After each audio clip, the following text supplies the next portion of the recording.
5 terrifying horror stories that will haunt your dreams. 1. The inescapable room. It was a room that no one could resist. A locked chamber shrouded in mystery and dread. Tales of the inescapable room had circulated through our small town for generations, a whispered legend that piqued the curiosity of many but terrified most. I had heard the stories, but like so many others, I couldn't resist the allure of the forbidden. One fateful night, I found myself standing before that ominous door. The room was located in the basement of an old, decaying mansion on the outskirts of town. Its door was a heavy, ornate slab of wood, covered in symbols and sigils that seemed to writhe and twist in the dim light. An aura of malevolence clung to the air, as if the very walls of the mansion recoiled from what lay within. As I approached the door, I could feel an irresistible force pulling me closer, as if some dark power beckoned me to unlock its secrets. My heart raced, and a cold sweat beaded on my forehead as I grasped the tarnished doorknob. With a trembling hand, I turned it, and the door creaked open to reveal a pitch-black chamber beyond. I stepped inside, and the door slammed shut behind me with a resounding thud, plunging me into total darkness. Panic seized me, and I fumbled for a light switch, but there was none. The room seemed to close in around me, its walls shifting and pulsating as if they were alive. Then it began, the manifestation of my deepest fears.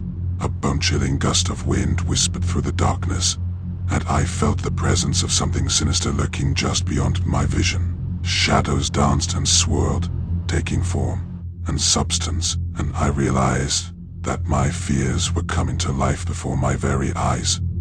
First, it was the fear of heights. The floor beneath me disappeared, and I found myself suspended in midair, teetering on the edge of an abyss. My heart raced as I clung to an invisible edge, the abyss below me yawning with an infinite, empty void. Next, the room plunged me into a suffocating darkness, echoing with the sound of my own ragged breath. Claustrophobia gripped me, and I could feel the walls closing in, pressing against me from all sides. I gasped for air, struggling to breathe as the room seemed to constrict around me. Then, it was the fear of spiders. Thousands of them, their cold, hairy legs crawling over my skin, their venomous fangs poised to strike. I screamed and thrashed, but they were relentless, swarming over me in a nightmarish frenzy. Each terror seemed to last an eternity, and as one fear faded, another took its place. It was as if the room knew me intimately, probing the depths of my psyche to unearth my darkest nightmares. I wept, I screamed, and I begged for mercy, but there was no escape from the inescapable room. But then, something changed. In the midst of my terror, I realized that I had to confront my fears head-on. I had to find the strength to overcome them. With sheer determination, I faced each fear in turn, challenging the manifestations of my own mind. As I confronted my fears, the room seemed to lose its power over me. The darkness lifted, the wind ceased their howling, and the spiders dissipated into nothingness.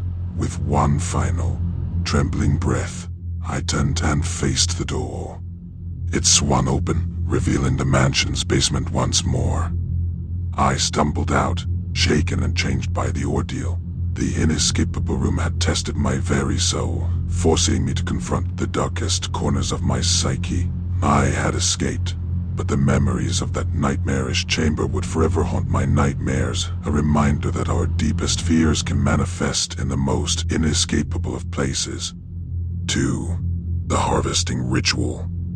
My encounter with the cult known as the Harvesters of Fear began on a moonless night, deep in the heart of a dense, ancient forest. I had ventured into the woods out of curiosity, following a series of cryptic whispers that had led me to their secret gathering place.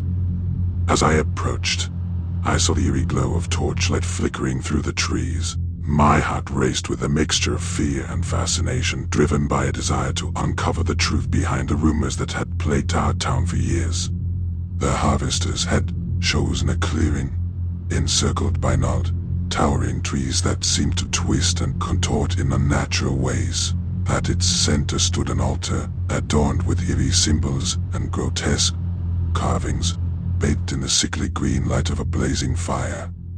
The cult members, cloaked in tattered, hooded robes, chanted in a guttural, otherworldly language, their voices carrying an unsettling resonance that sent shivers down my spine. I watched in horror as they led their terrified victims, bound and gagged, to the altar. Their victims' eyes were white with terror, their muffled screams and pleas for mercy drowned out by the cult's eerie incantations. I could feel the air grow heavy with dread, as if the very forest itself recoiled from the malevolent energy that hung in the air. The cult's leader, a figure shrouded in darkness, raised a wicked obsidian blade high above their head. With a single swift motion, they brought it down upon the first victim, spilling blood onto the altar. The cult's chanting intensified, and I could feel a sinister force gathering, like a storm on the horizon. As the blood pooled on the altar, it seemed to come alive, swelling and writhing with a sickly, phosphorescent light. The cult members extended their hands, their eyes glazed with an unholy fervor, and began to draw the swirling energy into themselves. I watched in horror as the victims' fear was harvested, their life force drained away by the cult's unnatural powers. It was a grotesque and horrifying sight as the victims withered and weakened before my eyes, their anguish fueling the cult's dark rituals. But it was the moment when the cult members turned to me, their eyes filled with a hungry, predatory gleam, that I realized I had been discovered. Panic surged through me, and I turned to flee, but it was too late. Their unnaturally swift movements closed in around me, and I felt a paralyzing fear grip my heart, as if they were drawing my own fear out of me. I could feel my own terror feeding their unholy power, and I knew that I was trapped in their grasp. They chanted in that otherworldly language, and I felt my very essence being drained away, my fears siphoned into their malevolent ritual. The world around me blurred and twisted, and I was plunged into a nightmarish dreamscape of my own fears. Each fear I had ever harbored materialized before me, taunting and tormenting me. I confronted my deepest phobias, my most agonizing regrets, and my darkest nightmares, all brought to life by the cult's insidious power.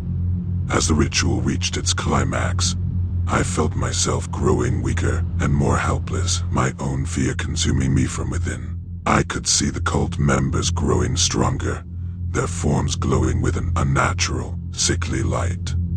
But in the depths of my despair, I found a sliver of resolve. With all the strength I could muster, I fought back against my fears, facing them head-on, refusing to succumb to the cult's dark magic. With a final, desperate surge of willpower, I broke free from their grasp and fled into the forest.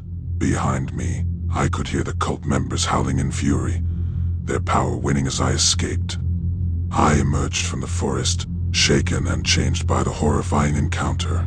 The harvesters of fear had sought to harvest my terror, but I had resisted, escaping with my life and my sanity intact. The memory of that night would forever haunt my nightmares, a chilling reminder of the darkness that lurks in the hearts of those who seek to harvest the fear of their victims for unnatural powers. 3. The Vengeful Ventriloquist. It began innocently enough, as a gift from a distant relative who had traveled the world. The ventriloquist dummy was an eerie yet captivating creation, with a painted face frozen in a permanent sinister grin. Its blasé, unblinking eyes seemed to follow me wherever I went, giving me an uneasy feeling every time I entered the room. At first, I found the dummy, which I named Charlie, to be a source of amusement. I would put on little shows for my friends and family, making them laugh with Charlie's witty one-liners and clever banter. But it was a month before things took a darker turn. One night, as I sat to learn in my dimly lit living room, practicing my ventriloquism routine, I noticed something unsettling. Charlie's voice seemed to take on a life of its own, its words no longer under my control. It began to taunt and mock me, uttering cruel and malicious remarks in a voice that was not my own.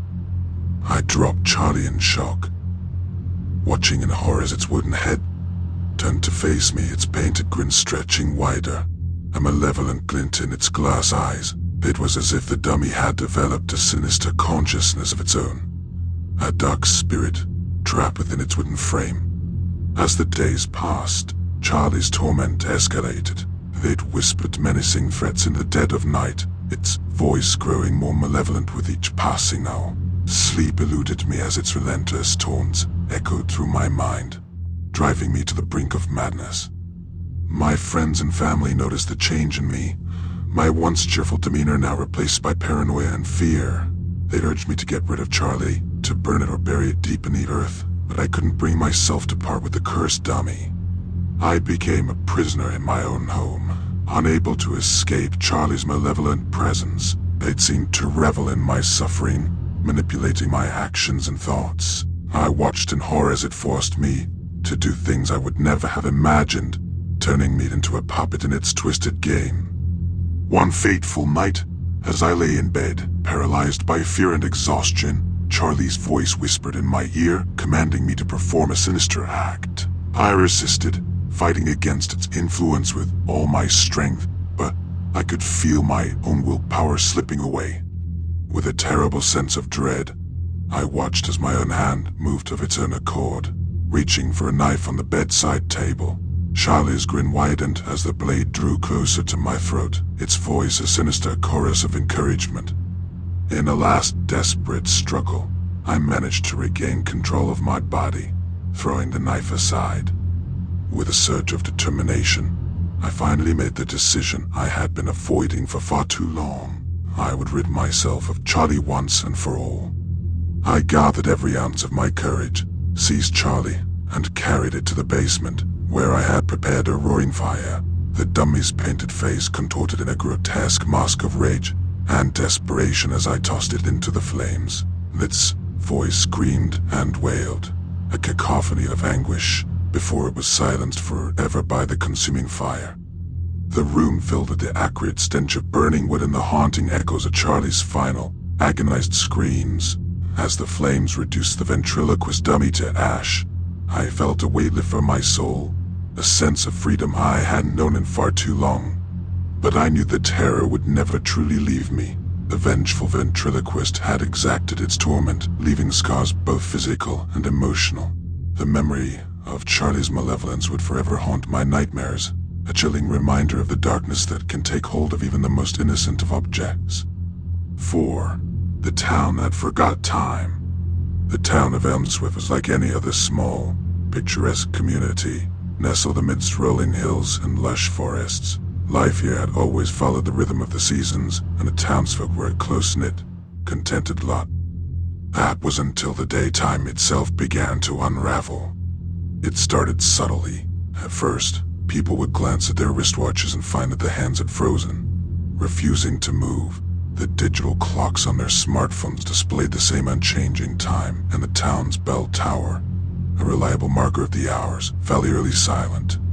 Then came the confusion, a sense of disorientation that gradually settled over the town. Day and night seemed to blur together, and the sun, once a reliable guide, hung low in the sky for days on end. It was as if time had abandoned Elmsworth, leaving the townsfolk in a state of perpetual twilight. I was among those caught in the maddening descent into temporal chaos. It began with a strange sensation that something was amiss. I'd wake up, unsure whether it was morning or night. The town square was always bustling with activity, yet there was no longer a clear division between work and rest, day and night. People's routines crumbled, businesses opened at odd hours, and sleep became a luxury few could afford. The once cheerful laughter of children playing in the park was replaced by the eerie, haunting sound of their footsteps echoing in the never-ending twilight. The town's once lush gardens withered as the unending sun parched the earth, while the nights, devoid of their usual cool respite, became sweltering and oppressive. Crops failed, and livestock grew restless, unable to distinguish between day and night. With each passing day, a creeping unease settled over the town. Tempers flared as people lost all sense of time, unable to keep appointments or meet deadlines. Schools closed as teachers and students alike struggled to maintain focus. The medical clinic was overwhelmed with cases of sleep deprivation and anxiety. As the chaos deepened, whispers of despair spread like wildfire. Some believed it was a curse, while others feared the end of the world. A desperate sense of hopelessness hung in the air, and those who could try to leave, only to find that the roads leading out of Elmsworth looped back into the town like a cruel, endless maze.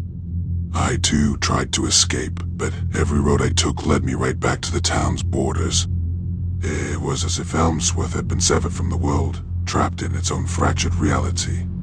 The once friendly faces of my neighbors grew haggard and haunted, their eyes empty and devoid of recognition.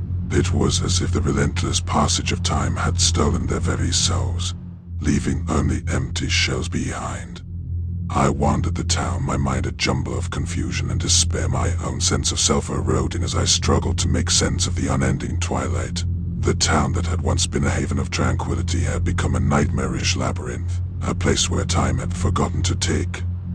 And then, one day, it all stopped. The sun hung low in the sky, casting long shadows that stretched across the town square. I looked around, expecting to see the same desolation and despair, but instead, I found the townsfolk frozen in place, their faces locked in expressions of terror. Time had returned, but it had exacted a heavy toll on Elmsworth. The once thriving community had been reduced to a ghost town, its streets deserted and its buildings crumbling. I was left upon to the horrors of a town that had forgotten time, a place where the boundaries between day and night, past and present, had bled into a never-ending nightmare. 5. The shadow paintings. I had always possessed a unique talent for painting. From a young age, my brushstrokes captured the essence of life in ways that seemed almost magical. My art was my sanctuary, my solace, until it became something else entirely. A doorway to a darkened, malevolent realm. It all began when I received a mysterious package in the mail. Inside was an ornate, antique paintbrush with a handle carved from a gnarled and ancient wood. Alongside it was a note, written in elegant script, which simply read, "For the gifted artist." Curiosity compelled me to try out the brush. I dipped it into my palette of oils and began to paint. What emerged on the canvas was unlike anything I had ever created before. The colors were vibrant, the details exquisite, but there was something unnerving about the scene. A shadowy figure lurking in the background, its eyes gleaming with malevolence. As I continued to paint, each new canvas revealed more unsettling images. The shadowy figure appeared in every painting, growing closer and more defined with each stroke of the brush. Its presence seemed to seep from the canvas into my very soul, casting a dark cloud over my life. Sleep became elusive as nightmares plagued my nights. The shadowy figure from my paintings haunted my dreams, whispering dark secrets and making demands. It hungered for more, craving life beyond the canvas, and it was willing to exact a steep price for its freedom. Desperation drove me to make a fateful decision. With trembling hands, I painted a self-portrait, pouring all my fear, despair, and longing into the canvas. The shadowy figure emerged, more real and terrifying than ever before. It reached out, its inky fingers stretching towards me, and I felt a searing pain in my chest as it tore itself free from the painting.